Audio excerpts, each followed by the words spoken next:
Hello everyone, once again welcome back on my YouTube channel. आज हम discuss करेंगे advertising management में definitions, कुछ स्पेसिफिक डेफिनेशंस और मैं आज आप लोगों के साथ डिस्कस करने वाला हूं। प्रीवियस लेक्चर में मैंने आपको बताया था the basic concept of the advertising management. ठीक है, आज फिर हम डेफिनेशन डिस्कस करेंगे। So let's start. In the previous lecture if you have any problem then you can ask me. ठीक है, daily you have to attend lectures so you can ensure yourself you are studying online and complete your course. Okay, so let's start. Advertising management BBA third semester. Definitions. Previous lecture में भी हमने बहुत सारी definitions cover करी थी। Again हम कुछ definitions फिर डिस्कस कर रहे हैं और वन बाय वन मैं आपको ये डेफिनेशंस एक्सप्लेन भी करता जा रहा हूँ। ठीक है, तो चलिए स्टार्ट करते हैं। Let's start.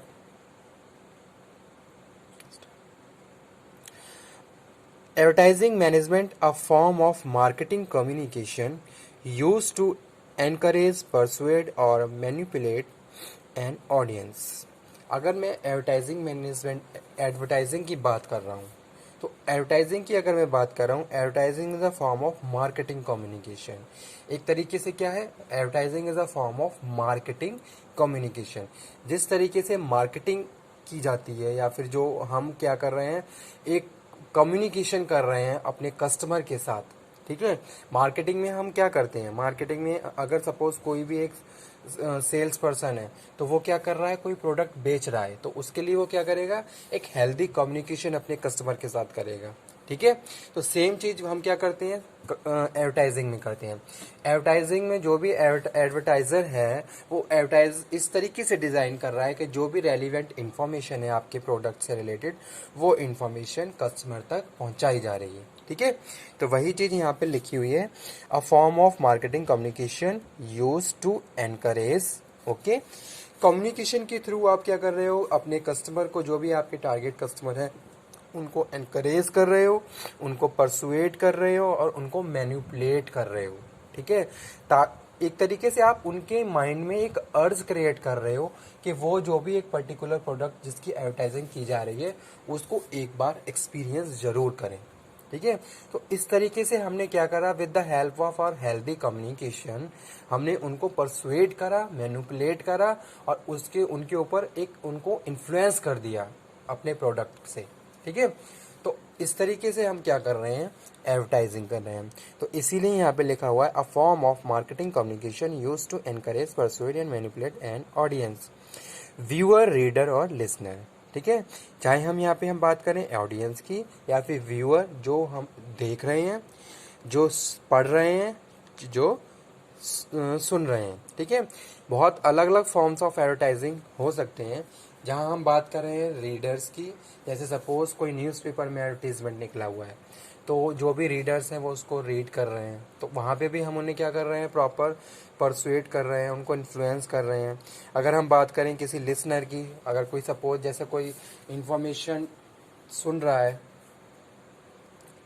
या फिर कोई इंफॉर्मेशन देख रहा है, तो वो सारी चीज़ें हम बात कर रहे हैं यहाँ पे healthy communication with the target audience and persuade and influence them to experience our product. Okay, according to Philip Kotler ने एक डेफिनेशन दी है। उन्होंने क्या बताया, उन्होंने बताया advertising is a paid form of non personal presentation of ideas, goods, services by identified sponsor that is called advertising.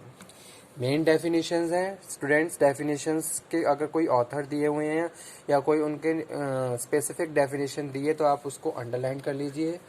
ठीक है, और एग्जाम में भी आप इसी तरीके से मेंशन करिए ताकि वहाँ पे एक पॉजिटिव इम्पैक्ट आपका भी पड़े, जो भी एग्जामिनर है उसको भी लगे कि हाँ स्टूडेंट को प्रॉपर एक डेफिनेशन के, एक स्टैंडर्ड जो डेफिनेशन है उसके बारे में प्रॉपरली पता है और उसने उसको मेंशन भी किया है। ठीक है, तो जो यहाँ पे जो सेकंड डेफिनेशन है उसमें लिखा हुआ है, according to Philip Kotler advertising is a paid form of non personal presentation of ideas, goods, services by identified sponsored is called advertising.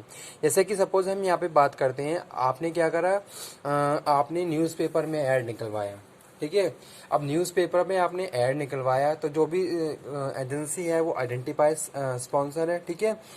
अब यहाँ पे आप क्या कर रहे हो, एडवर्टाइजिंग क्या है, पेड किया आपने, क्या करा, जो भी न्यूज़पेपर एजेंसी आपने उनको पे किया है, ठीक है। और ये क्या है, non personal forms of presentation है, कोई भी पर्सन नहीं है लेकिन आपका एक, आपके प्रोडक्ट का एक प्रेजेंटेशन कस्टमर को दिया गया, ठीक है।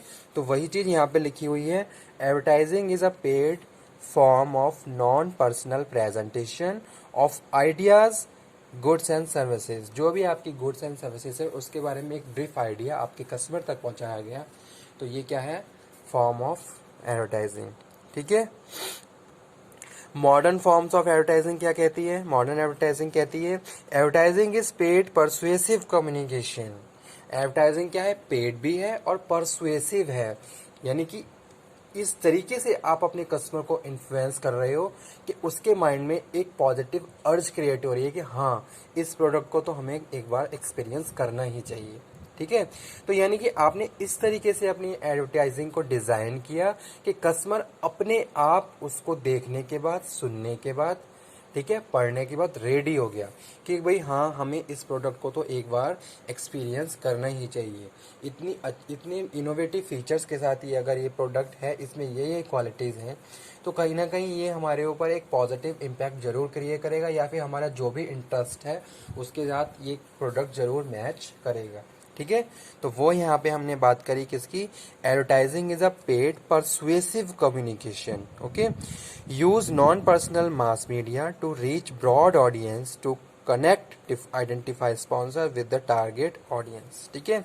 तो यहाँ पे हमने 2-3 पॉइंट्स की बात कर रहे हैं, 2-3 मेन फैक्टर्स की बात कर रहे हैं, जैसे कि नॉन पर्सनल है, ठीक है, कोई भी पर्सन नहीं है, तब भी फिर भी आपको एक प्रेजेंटेशन अपने टारगेट ऑडियंस तक पहुंचा रहे हो, ठीक है। सेकंड, अगर हम बात करें मास मीडिया, यानी कि ह्यूज नंबर ऑफ कस्टमर्स, आप जो फोकस कर रहे हो, बहुत एक साथ बहुत सारे कस्टमर को फोकस कर रहे हो। जैसे एग्जांपल मैं यहाँ पे कोट करूँ, अगर हम कोई न्यूज़पेपर में, अभी जैसे मैंने एग्जांपल कोट किया, न्यूज़पेपर में कोई एडवर्टीजमेंट आ रही है, न्यूज़पेपर के फ्रंट पेज पर कोई एडवर्टीजमेंट आई है, तो बहुत सारे लोगों तक वो इन्फॉर्मेशन एक साथ पहुंची, ठीक है।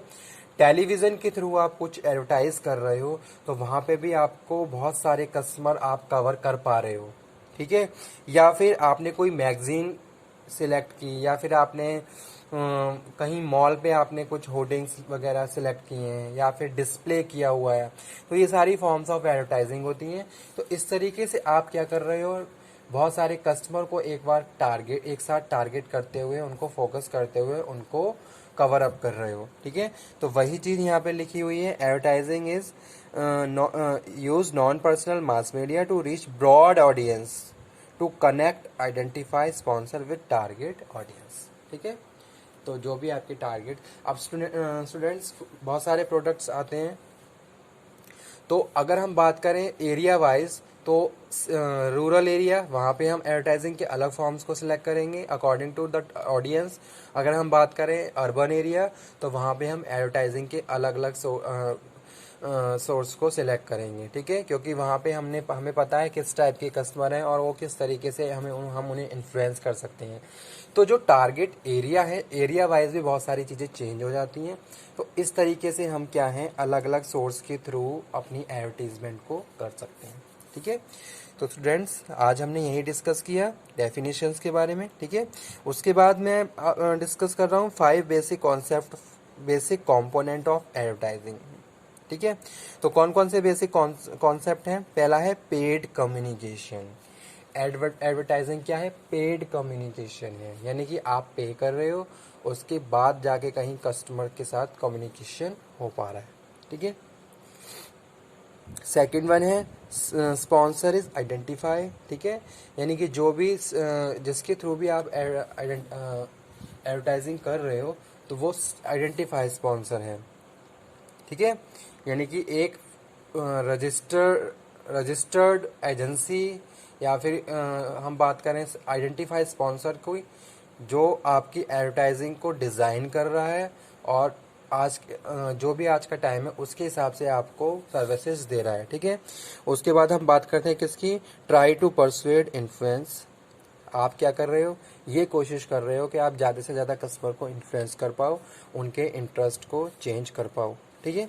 उसके बाद हम बात कर रहे हैं किसकी, रीच लार्ज ऑडियंस।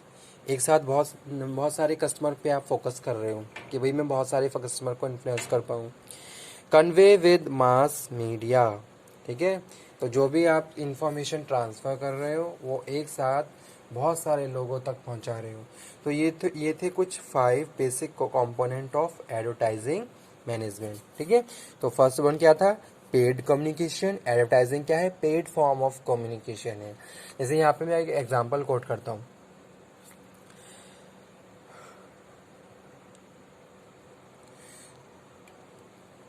जैसे हम किसी शॉपिंग मॉल पे गए, वहाँ पे हमारे प्रोडक्ट के बहुत सारे डिस्प्ले लगे हुए हैं, ठीक है।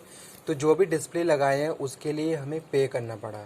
तो वो चीज़ यहाँ पे हम बात कर रहे हैं पेड कम्युनिकेशन, ठीक है।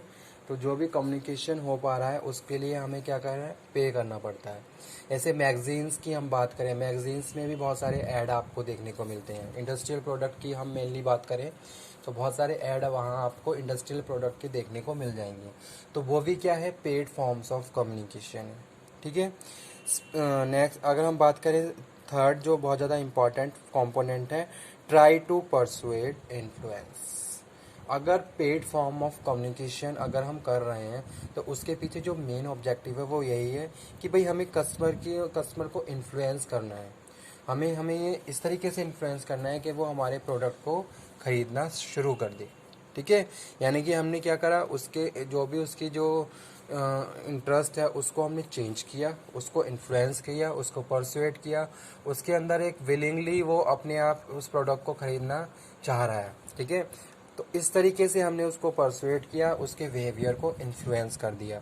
तो वो क्या है, वो भी क्या है, मेन कंपोनेंट है किसका, एडवर्टाइजिंग मैनेजमेंट का। तो आज का लेक्चर मैं यहीं पे फिनिश करता हूँ। कल मैं फिर इसी के साथ इसी टॉपिक को कंटिन्यू करते हुए नेक्स्ट लेक्चर के साथ हाजिर होऊंगा। Okay, thank you very much.